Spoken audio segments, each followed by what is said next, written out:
the way of resources for this. He wasn't really mining much at his inside 11 o'clock. Has a lot of forces still at the 1 o'clock base. Has some lurkers all over the place, also all over the map. Has plagued the forces at the 1 o'clock base.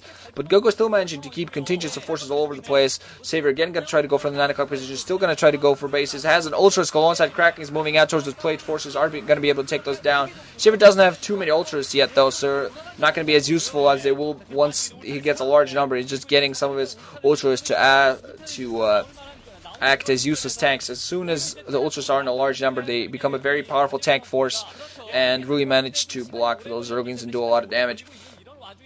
Because, of course, Ultras got very large, meaty targets. And, you know, they act as tanks to the, act as sort of a gigantic shield to the Zerglings' mass crackling attack.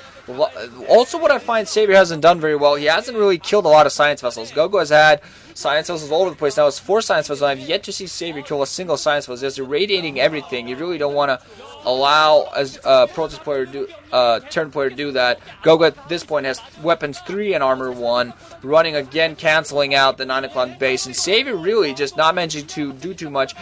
Possibly thinking of going for pincer, not mining at all at his inside 11 o'clock. No drones there, not using anything for drones. You really should start mining at that base. Trying to move with a couple of ultras, doesn't really have not nearly enough force to try to do anything. go.go now another contingent of forces moving towards the 1 o'clock. We're getting Savior trying to put down the base at the 2 o'clock yet again. I'm sorry, I meant the 1 o'clock. go.go moving towards there. He just has 2 contingents of forces moving and engaging Savior on 2 fronts, and he's being allowed to get away with it. Savior just now getting Ultralisk irradiated and just all get taken down. Now his new base at the 2 o'clock position going to be threatened. Savior, despite early advantage, not really managing to follow up. Again, going to have his 12 o'clock threatened, but finally has some lurkers there to defend. That is going to lose his could lose his 2 o'clock if he doesn't reinforce right now. Does have a couple Ultra coming out alongside Cracklings. Does manage to reinforce that in time. He's going to be able to take that out, but still loses forces randomly all over the place.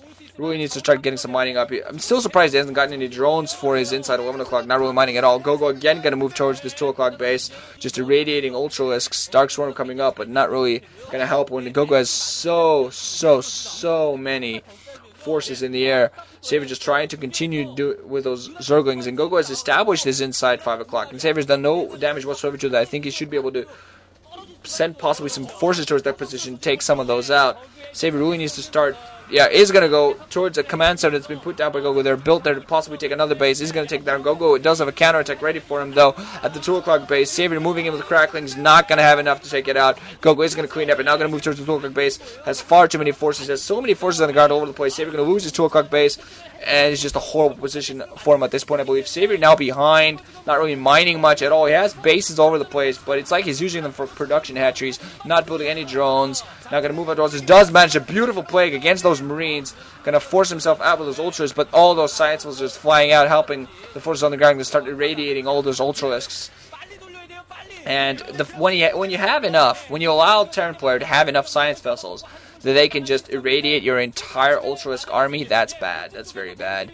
Savior still, I don't think, has any mining at the inside 11 o'clock. Just really, I find the fact that he hasn't built any drones much at all is really horrible for him. He's just losing a lot of mining. Now going to try to again establish the 9 o'clock position, but just not being allowed. He just never, whenever he tries to establish a new base, I honestly think he should instead focus on the base he already has. He has established at 12 o'clock, is mining gas from there. He's trying to support his ground forces. Now going to run out, kill some Marines here. Does have an Ultra there to help support, and Crackling's running out there as well. One dropship going to get spotted. Dropship is actually going to drop right on top of some lurkers. Actually, no, going to start by Scourge, meet the dropship before he manages to drop really much anything. I think he dropped one single Marine, which the lurkers instantly took out. And now go.go yet again moving towards the 2 o'clock base. Going to completely clean out this hatchery. There are a couple lurkers there, but not nearly enough. Savior just...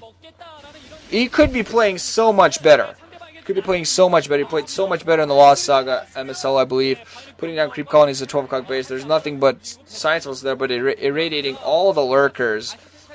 And Savior again trying to move out, just not being allowed to put down the natural expansion at this 12 o'clock. Honestly, just not being allowed to do anything. Losing his lurkers to irradiate, trying to put down sunken colonies, but he just doesn't have much in the way of minerals. Every single reinforcement he builds up, he loses. Actually, it's a spore colony, interestingly enough, possibly to help defend against those science vessels. Pesky science vessel flying all over the place. Still hasn't managed to kill out any science houses. I think I count, what is that, 8, 9 science houses of go.go in one huge group. Do you know how much damage finally takes out one single science hustle? But you know how much damage those science hustles can do to a Zerg army? It's insane. I think at this point, go.go is just going to completely overwhelm Saber at this point. He's still only on 3 bases, but I believe he's okay. He has taken his 4 at the 6 o'clock, and Saber at this point in no control whatsoever. Despite a beautiful start, I think he's just going to get completely overwhelmed economically because go.go keeps reinforcing his entire army. Has he has that science hustle force flying around all over the place. Occasionally, he splits the science hustle to act as a spotter for a small force. But honestly, Saber, despite taking out some forces here and there, just not managed to do any sort of damage. go.go just being allowed to mine everywhere, go around, do some random harassment, is, I think, at almost full upgrades, if not full upgrades at this point. And I don't really know what Saber's up. They're now going to move towards the inside 5 o'clock. Instantly going to cancel that attack. Actually going to go for the natural expansion.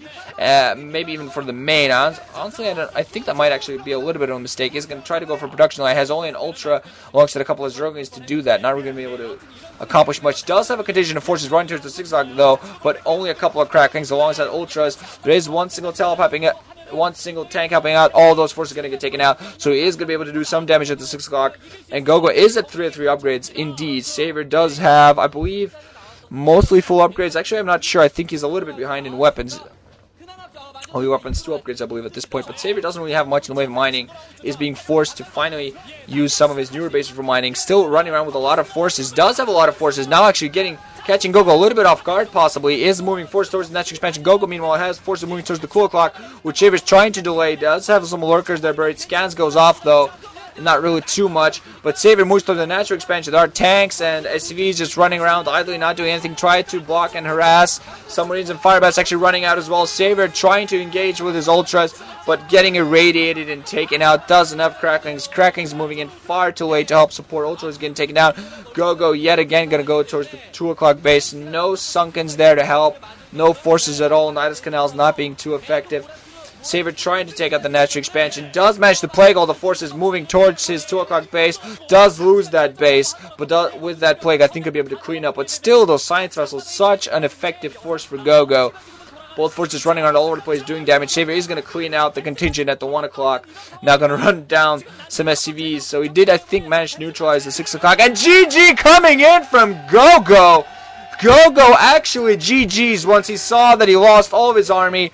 Just couldn't reinforce at that point. I think there was a little bit of a chance at one point in the match for go.go to take it, but Saber just was very persistent, tried to keep bases up despite losing forces here and there. Just go.go did not at the end manage to reinforce, so he is indeed going to go in. We are going to see a rematch between Saber and Kanata, but I gotta say, less than stellar play from both players, I must say. Saber should have had that match in the bag much earlier, I believe, after an early advantage. Should have been able to win much sooner, and I think he himself knows this, blinking his eyes now, getting ready for his match against Kanata. So we're going to see how he does there. So I hope you guys enjoyed. GG, ranching out. Thanks for listening.